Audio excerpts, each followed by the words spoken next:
Hello everyone, welcome back, and today we're going to be doing another Psych Through Gaming, and the topic of today is going to be Magic the Gathering's Color Pie. A few months ago I started playing Magic the Gathering pretty casually, but almost immediately as I started playing, the Color Pie system, or the system that they use to kind of identify which cards are going to be able to do what and the themes of each style of card, really stood out to me as something that I think is relevant to psychology and relevant specifically to personality. So today I kind of wanted to guide you through the basics of the Magic the Gathering color pie system, what each of the colors represents, how they defined this system, and how the colors are related to one another. And then at the end of the video, I've actually got a special guest who's going to tell us a little bit more about the Magic the Gathering color pie system, and then you can check out his channel where he talks a lot more about this system in particular. Let's get into it. The basics of the Magic the Gathering color pie system are that there are 5 colors that represent kind of 5 ways of thinking, you could almost describe it as, or 5 groupings of characteristics that are kind of like personality traits that are grouped together. So the 5 colors in Magic the Gathering are white, which is represented by W. Then there's going to be blue, which is represented by U. And the reason that blue is represented by U instead of B is because black is represented by B, and black is the next color. Then there's going to be red, which is represented by R, of course, and green, which is represented by G. Before we start talking about how each of the colors interacts with each other and the structure of the system, let's first go over the basics of what each of the colors kind of represents. And in this video, we're not going to go into too much detail on each individual color. I just want to give you a basic overview so you can understand what the colors kind of symbolize. So the first color we're going to be discussing is going to be white. White is represented by peace, law, structure, selflessness, and equality. And as we're going through these, you might see me put up card examples on the screen. And these are going to be, I think, good examples of the cards that show what this color is meant to represent. And not all cards of each color are going to kind of perfectly exemplify what the color represents, but I wanted to take some of the ones that really stood out to me and give you an example here. So when you think of white, you can think of really like society, civilization, law and order, people coming together as a community and a group to accomplish things together. And the real downside of white is that they're usually not too interested in kind of innovation or change, and they want to adhere to things as they should be. They're not too interested in, straying too far from how we know things should be done. But if the machine is well oiled, if it's already functioning, well enough, why try to change it is going to be the philosophy, I think, of the white color. Now, white is also kind of about heroism and morality in that they're really concerned with being the good guy, essentially, or at least they don't want to be the bad guy. They want to be upright citizens. They want to be able to be the person who stands out as a moral representative. It's really important to remember as we're going through the magic colors, though, that magic doesn't inherently relate to morality and that white is not a good color, although you might see the most good characters in the white color because they're usually concerned with things like morality. It does not inherently mean that all characters or things that fall under the white umbrella are going to be good by nature. And you'll see more examples of that as we get to the other colors and we can see the goods and bads of them. But essentially, white is all about structure, order, law, and community. Next up is going to be blue. And blue is all about logic, knowledge, advancement, perfection, and the idea that people can become whatever they want to be through effort, as opposed to people are destined to become something. So one of the core philosophies in blue is going to be the idea of tabula rasa, or that everybody begins as a blank slate and can become whatever they want. And blue is really concerned with understanding the world around them through knowledge, through science, through technology, through magic, and of course the world of magic, and then really using that knowledge to perfect themselves and work towards the goals that they want for themselves and others that they care about. So blue is really going to be the most cerebral color, and you can see that represented in the cards that are within blue, and they usually represent things like counter spells or actually kind of magic things as opposed to creatures, or even when they do have creatures, they're usually creatures who are magical in nature, like wizards, sorcerers, these sorts of things. So blue by nature is going to be that very intellectual color that's going to be represented the most by kind of outthinking your opponent or trying to kind of get in their head, maybe even deceit. Now, the negative side to blue is that they are usually going to be prone to inaction or not getting things done through direct action like you might see in some of the other colors who are more comfortable with, just doing it, just doing the thing that they need to do. Blue always feels like it needs to learn more, and in that pursuit of knowledge, they can be afraid to take the first step of action because there's always more that could be learned to then apply to that action to make that action better. So, what Blue needs to learn how to do is sometimes take action as opposed to just always sitting back and learning. But in general, Blue is going to be the very big brain intellectual color of Magic. Next up is going to be Black, and Black is the color most concerned with self-interest, ambition, power, amorality, and the desire to not be constrained or tied down by the expectations of others. So, what do I mean by that? Well, we kind of need to pivot back to amorality to get an understanding of what I mean there. So, Black is not an immoral color. It doesn't necessarily want to just be evil. Instead, it is an amoral color. It is a color that believes that morality is a construct created by the other colors to tie Black down, to prevent them from getting what they want out of life. So because of this, they reject the expectations of others and say, no, I don't believe in your moral systems. Those are just rules that you're trying to put up to try and hold me down. And this is why Black is usually in conflict with white, because white is the color most concerned with order, structure, morality, and rules. So again, it's not that all Black characters are by nature evil. And in fact, there are examples of quote unquote good Black characters in the Magic the Gathering universe, or Black characters who can do good. It's just that when presented with the opportunity to do something for themselves versus do something that might benefit others, Black is almost always going to choose themselves first. They are working in their own self-interest and they are working towards their personal goals first and foremost. Now, if you take this to the extreme, yes, of course, you have the most selfish of characters, you have the most evil of villains who really have their own kind of agenda and they're not really going to listen to anyone. And of course, not everyone is that far on the spectrum. But I think the best way to represent Black is to think of it from a more stable perspective, in that a lot of Black characters are just people who are self-focused and they don't want to be tied down by the expectations of others. So they might choose to do things on their own, or they might choose to not be involved in groups with others because they don't want those expectations put upon them in the first place. And in fact, another way to think about Black is as the loner character. A Black character may not be evil, so instead of being in a society that puts moral expectations on them, they instead go away and do things on their own, so that way they don't feel like those expectations are being placed upon them, but they're also not necessarily hurting anyone else. Black is also going to be the color of the loner. But in general, Black is the color of self-interest, ambition, and even desire in some cases. Next up is the color that I think is the easiest to spot in other people because it is usually the most expressive color, and that's going to be red. Red is the color of freedom, emotion, action, impulse, and even destruction.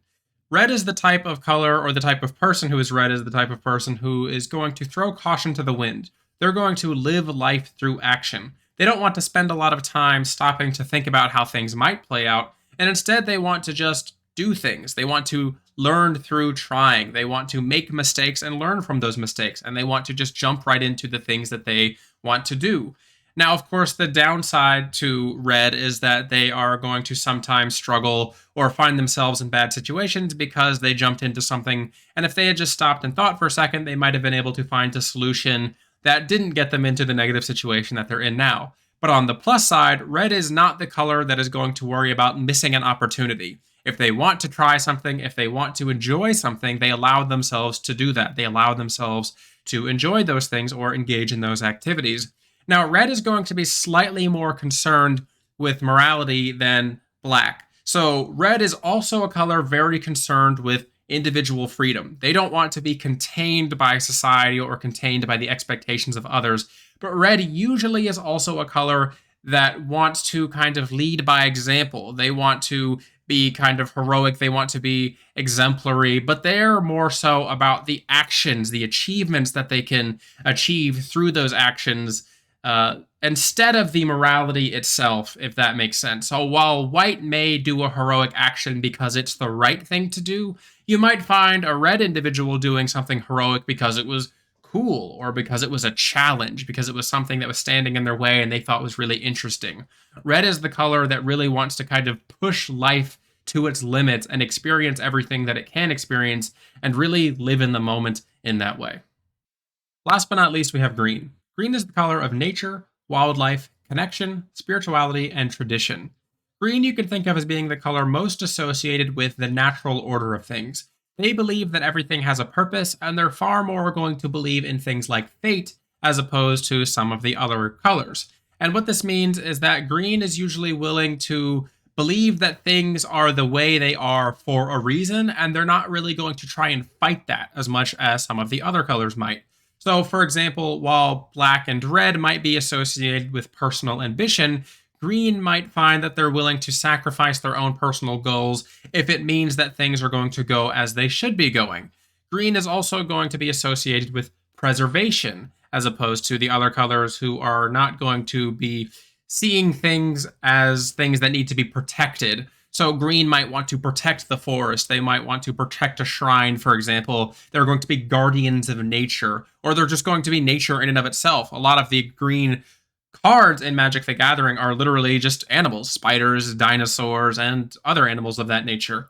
Green is really going to be the color that says this is the way things should be, and we shouldn't try to oppose the way that nature wants to do things. You know, everything is reclaimed by Mother Earth in the end, is kind of a mindset that you might find someone with green might have. And they're also going to be people who want to preserve tradition, preserve the ancient way of doing things. And for them, the preservation is about the preservation in and of itself. They don't necessarily believe that they have to preserve knowledge so that it can be used in the future, like you might see with, say, for example, blue, who wants to understand the entire world and history for the sake of using it towards some sort of purpose. Green says we need to preserve things for the sake of preservation in and of itself. So green you can really see as the guardians of nature, as those who are most in touch with nature, and as people who have a strong connection with the way that things should be and the natural order. So those are the basic 5 colors of Magic the Gathering. Now I want to briefly go over how the colors are connected to each other in the color pie, and that what relation does each color have to one another. So you might notice that the colors are arranged in a very specific way on the color pie, and that's because every color has 2 allied colors and 2 enemy colors. The colors that are next to each color represent a color that color, we're saying color a lot, I know, can respect in some sense. So say, for example, white can respect green and blue because white can see that blue wants advancement, and advancement can be something that supports society, and white also sees the need to preserve things from green, like traditions and the preservation of things that might help society grow in the long run. In the same way, we're also going to see that each color has 2 opposing colors, or 2 enemy colors. And these are going to be the ones that are across from them.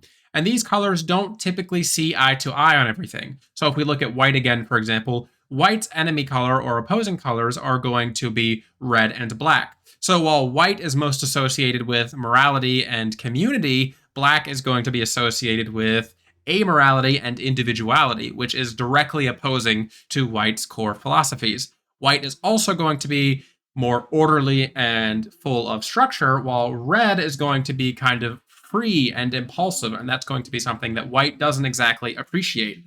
This type of relationship applies to all of the colors with their 2 allied colors and their 2 enemy colors. So let's look at one more, for example. Let's look at blue, for example. Blue is going to be associated with progress and technology, and this is directly oppositional to green's desire to preserve and keep things the way that they are. While blue is also going to be someone who likes to think about things and not jump right into action. They want to make sure they have a plan. Red is going to be oppositional to that because red wants to jump right into things and be quite impulsive. Meanwhile, blue can respect white because it sees that society is something that can be productful towards technology, innovation, and the growth of knowledge. And it also appreciates black's desire for personal ambition and black's ability to recognize that the individual has the ability to change the world or society through their own desires. If you're new to Magic the Gathering or the color pie theory, you might be asking yourself, well, what if I relate to more than one color? Well, you're in luck, because in Magic the Gathering, there are plenty of cards that are represented by more than one color. And just like in real life, there's going to be a lot of people who aren't one note, who don't just have one personality characteristic that really defines them. Now, if you are somebody who is just red in nature or just blue in nature, that's perfectly fine. There's lots of people out there who are just kind of one big personality trait too. but a lot of people are going to have mixes and matches of things that they relate to and don't relate to. And let's take a look at one example of how we can see two colors might pair together to create a certain type of individual. Let's look at blue and white. Blue, the color most associated with knowledge and advancement, and white with society and morality. If you combine these two colors together, you have someone who is concerned with science and technology for the sake of the betterment of society. They're going to be someone who puts a lot of effort into doing their scientific work or discovering things about knowledge and the world so that they can better the world around them. Where if you contrast this to someone who is, say, for example, blue and black, they're going to be a person who says, okay, how can I use knowledge to achieve my personal goals? What can I do to find out more about the world that is going to help me achieve what I want from it, as opposed to what can those advancements do for society as a whole. So you can really see this interesting mix of how the colors can combine with each other to create interesting types of people. If you're interested in learning about what your color may be for yourself, I recommend taking this Magic the Gathering color quiz that seems to be quite popular. Many thousands of people have taken it, and you can get a good idea of what your colors may be through this quiz based on which words you relate to the most. For me, when I take the quiz, I usually score as a relatively even mix of black, blue, and white. And I think if I were to describe myself through the color pie system in Magic the Gathering, I would say that I'm a very independent person who does have a lot of self-motivated interests. I'm someone who is interested in knowledge and science through things like blue's interests, but also I have that just a little bit dip of white in that I consider myself a relatively moral person and I want to do the right thing. Although I don't have the community focus of white, I do find myself stopping and saying, okay, this is what I feel like I should be doing in this situation. So while I am motivated by my own personal morals and interests through the black mana, and I usually do it through a more scientific or knowledge-based approach through blue, I will limit myself based on morality sometimes, and especially if it involves me doing something that I don't believe is a good representation of who I want to be. The color that I don't represent, or the color I don't feel like I relate to at all, is going to be green. Whenever I look at green's cards, colors, and the things that it represents, I just go, no, that's really not me. I'm not really about the green stuff. The color that I really respect, but I don't really feel like I live a lot through action, is going to be red.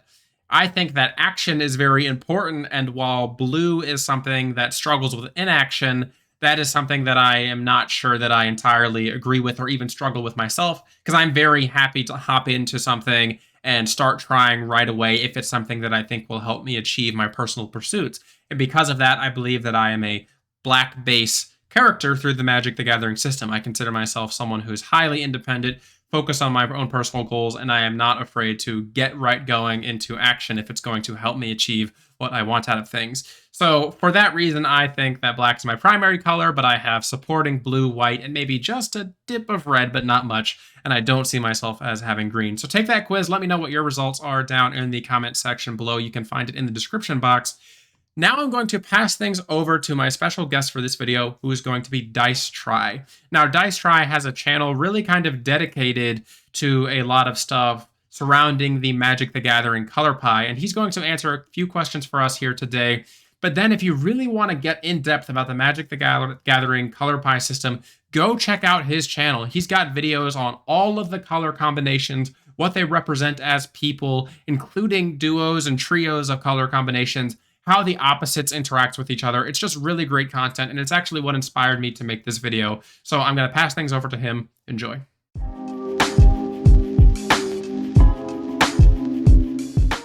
Well, for me, it began with one little podcast by one of the lead designers of Magic the Gathering, a man named Mark Rosewater.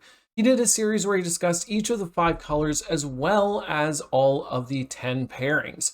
I absorbed every single one back to back, and then I straight away went onto YouTube and devoured what, honestly, little content there was out there for it. Once I was done taking all of that in, I had to write about it myself, and so the story began. I mean, in the beginnings, my videos were very humble, I would have to say, with my understanding of the color pie, but after doing this now for 3 years and my definitive series that I'm working on right now, I've come to just appreciate it so much. It all just started with a simple podcast.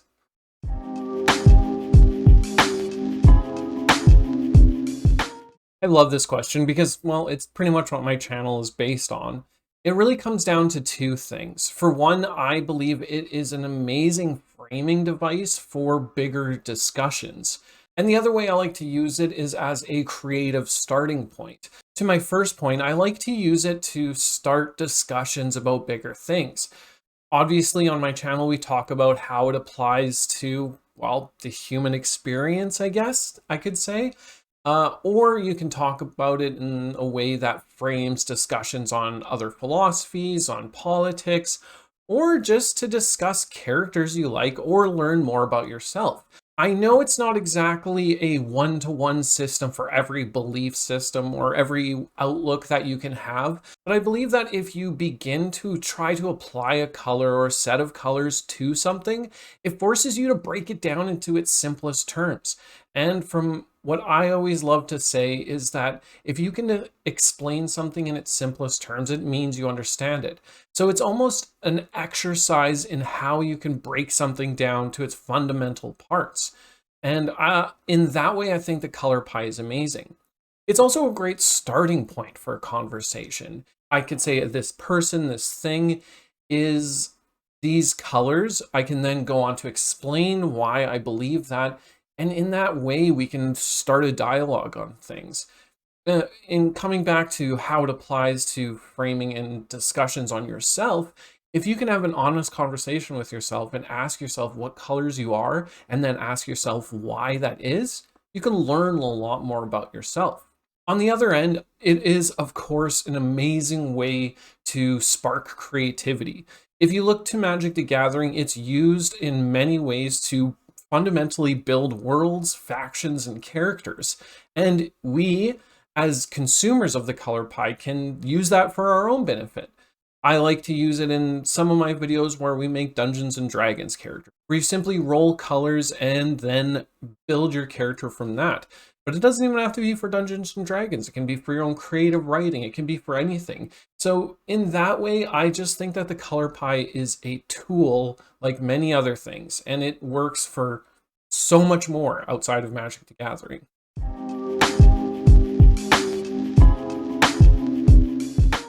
Well, there is probably many misconceptions because while it is in some ways a semi-rigid system, it does leave a lot of room for interpretation.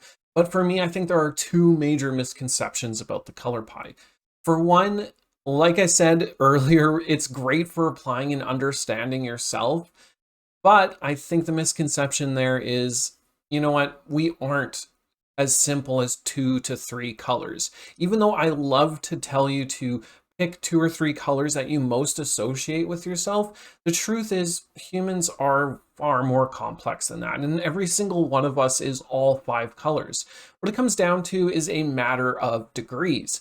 Now, I don't want you to think that you shouldn't pick just a couple colors for yourself, because I think it's key to focus in on the core ideals that, we all hold about ourselves and the way we see the world.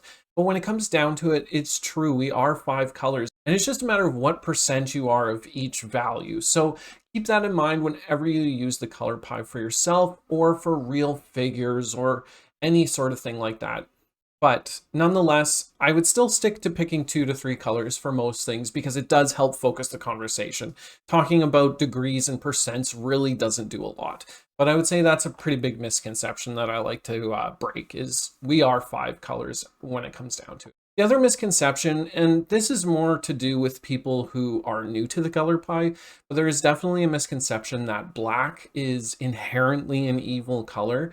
And yes, some of its ideals of being a more self-serving color with little restrictions or a disregard for traditional rules and order and morality, as they would say, is a path that can lead you down a dark road, but in a lot of ways there's very memorable and honest, and that's what I think, honest things about that. A lot of the other colors lie to themselves and they try and set up some more moral high ground for themselves, and black just sheds that all away and says, this is what I am and this is what I want. That's admirable. Of course, that can definitely lead you down a dark road, but I think that's just a big misconception. None of the colors are inherently good or inherently evil. And I've shown both ends of that quite a bit on my channel, where I show good sides of black and evil sides of white, where those are pretty much the most stark contrasts of the quote unquote good and evil debate. But those are the two misconceptions that I pretty much always try and dispel about the color pie.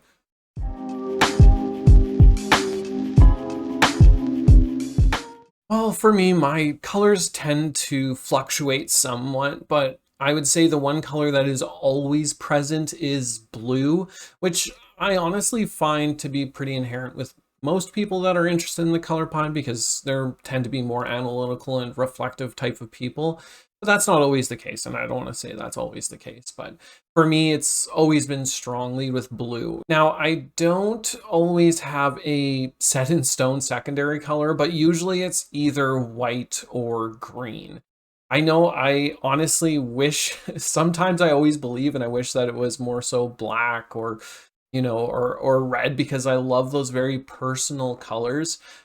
But when it comes down to it, I think I'm a very collectivist person, I guess. I want everyone to succeed, and I want what's best for the wider world around me, I guess. And in that way, that's where my green side and my white side come through. So typically, I would say a Bant person. And for people who are new to Bant, that is blue and white and green. So with those colors in mind, that's kind of pretty much usually where I sit. And like I said, I always wish I had a little bit more red or black in me. It's colors that I envy, but it just doesn't ever seem to come up whenever I have this discussion with myself. Well, thanks for giving me the opportunity to talk about my favorite subject. I really appreciate you giving me this time. I love talking about the color pie. If you want to learn more about the color pie, because, well, there is a lot to learn and a lot to talk about, then be sure to head over to my channel after you're done watching this video. With that, friends, I'll catch you in the multiverse. Bye.